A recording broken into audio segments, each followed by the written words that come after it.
Recep ayının ilk cuma gecesi ki bugün Perşembeyi Cuma'ya bağlayan gece Regaib Kandili'ni idrak edeceğiz.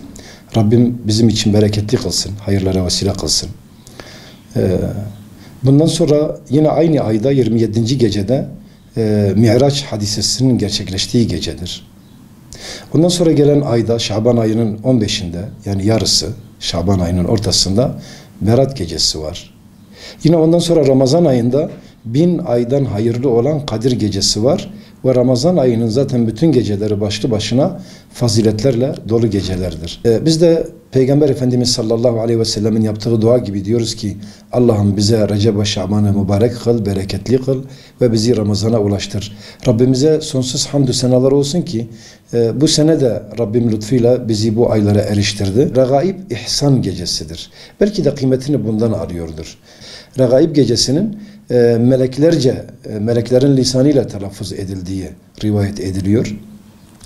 Dolayısıyla madem bol bol hayır, sevap, hasenat anlamlarına geliyor, ihsan, ikram anlamlarına geliyor, o zaman regaibten şöyle bir sonuç çıkar.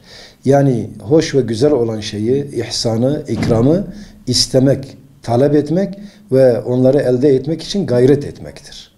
Öyleyse her bir Müslüman imkanı nispetinde şartlar el veriyorsa bu geceyi ihya etmelidir. Özellikle yatsı namazından sonra yapabiliyorsa Kur'an'dan bir hizb veya yarım cüz veya bir cüz okusun. İmkanı varsa daha fazla okusun. Zira Kur'an-ı Kerim her zaman okunur ama bu tür fazileti ve hasanatı çok olan gecelerde okumak elbette o okumanın faziletini, o okumanın sevabını katlar.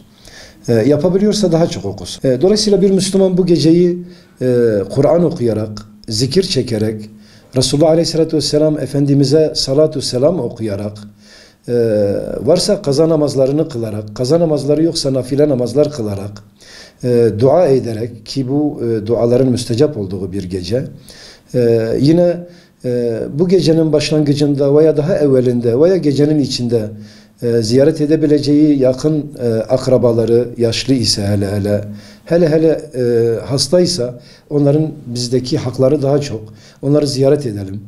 Gönüllerini hoş edelim. Onlardan dua talebinde bulunalım. Biz de onlar için dua edelim. Ziyaret edemediklerimize telefonla ulaşalım. Hal hatırlarını soralım. Bu gecenin hürmetine umulur ki Allahu Teala bu sıla-i rahimden dolayı da bize sevap yazar.